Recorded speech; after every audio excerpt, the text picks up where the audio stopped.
Anyway, speaking of another company, a beleaguered company in trouble or in the news lately, I don't know if you're familiar, Activision Blizzard, the makers of the popular game World of Warcraft, as well as Call of Duty here. So it's a very popular game. A lot of people playing it, in different consoles or in PC as well. Now, what's interesting, according to NBCnews.com, the workers at Activision walked out after sexual harassment. There was a sexual harassment lawsuit here. Now, obviously, this is a serious matter that no one should take lightly, whether it's true or not. Obviously, if you're the employee here, this is not a conducive way to work in any organization. And if you're a company, you cannot take it lightly because it has severe repercussion. Obviously, it would hurt your reputation, and at the end of the day, and if worst case scenario, your gamers would think twice before patronizing your games in the future.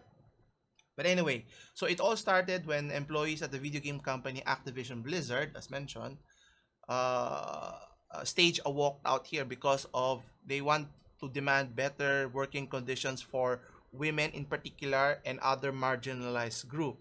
Now, what's interesting here is the state of California sued the company. So it's not just the employees, it's the state of California that sued the company earlier last week, alleging widespread sexual harassment and discrimination. Now, obviously, if it's an isolated incident, the company might get away with it because maybe it's a anomaly rather than the norm. But if a lot of people speak up and reported the issue, then we may have a bigger case than we are seeing here. And according to those organizers who walked out, they mentioned that we believe that our values as employees are not being accurately reflected in the words of actions of our leadership. Now, obviously, Activision is a big multi-billion company that is beholden to their shareholders here. Now, if they don't perform, their performance bonuses will be significantly affected. Now, does it trickle down to those employees that it breeds unwanted action, so to speak? So here we are today. So question is, does it merit for the lawsuit? If it does, then this will have a severe repercussion for the company unless they pay out all of those aggrieved individuals or parties here. Anyway, according to the California Department of Fair Employment and Housing last week, which sued the company, as mentioned, alleging that the company has a pervasive frat boy culture, which obviously this is not good if you're a female in an organization, which you're being sexually harassed. And not only that, you are paid and promoted less versus your male counterparts. Now, obviously, in terms of gaming culture, does it mean the male is better at producing games compared or to female and so forth? Now, what's the reason behind the frat boy culture?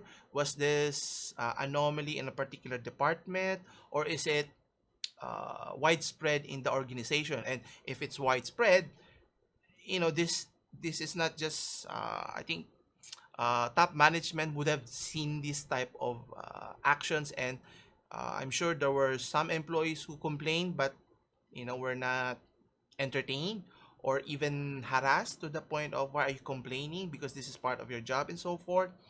So what's interesting, another lawsuit was filed in terms of several former employees at that. So it's not just current, you have former employees who shared further allegations of harassment and discrimination on social media here. So the rumblings have been growing and growing slowly, so it puts credence that to the point that the state of California is taking a look at this to actually suing the company here. And there are dozens, so it's not just a few individuals, dozens of current employees who are in solidarity with women whose allegations were featured in the lawsuit here. Now, obviously, if you're the one harassed here, if the situation were to take light, obviously this would interrupt their personal lives, obviously being plastered all over the news, in the courtroom if they were to find out who were those individuals. and asking them personal questions, what happened there, and whether there's credence, whether there's proof, and so forth. If it's just a few people complaining, but if it's widespread in all departments within the organization, this is pretty alarming if you look at it. But on the company side, they're stating that they value diversity.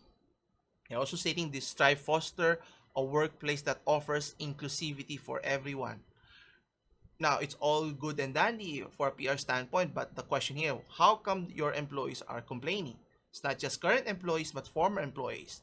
Now, you may make excuses for former because maybe they were fired, they were let go, so they're trying to say bad things about the company. But for current employees to say that about the company, so there's two sides to a coin. But at the end of the day, uh, it's all about the evidence here, what can be shown here. If there's proof that the company did allow such terrible culture within the company, to allow harassment for the female employees, which is not good and it's not conducive, right? Rather than promote harmonious work cooperation within the company to maximize productivity and maximize revenue, you're doing the complete opposite, which is not good. If you're a shareholder, would you like to invest in that company?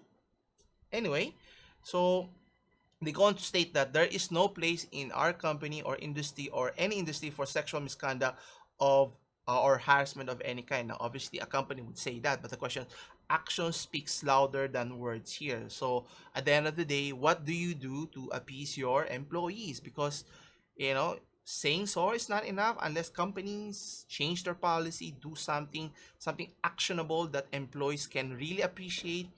Then until that time comes, obviously the problem will always fester and continue to grow, which is not good.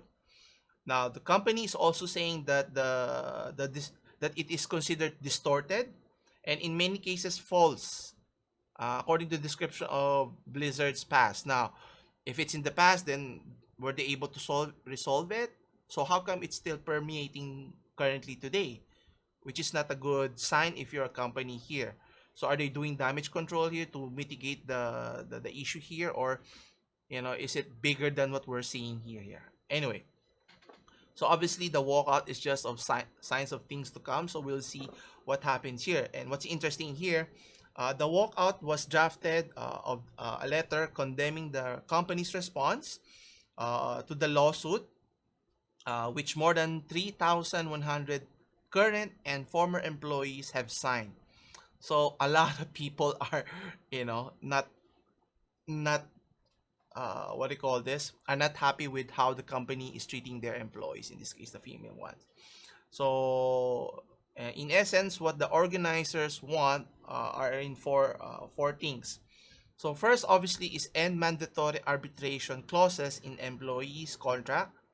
As the organizers say, they protect abusers to limit the ability of victims to seek restitution. So obviously, if you end mandatory arbitration, you have no way to go after those individuals who were abusive, or abusive of their power, or being or harassing female in this case, or vice versa, right?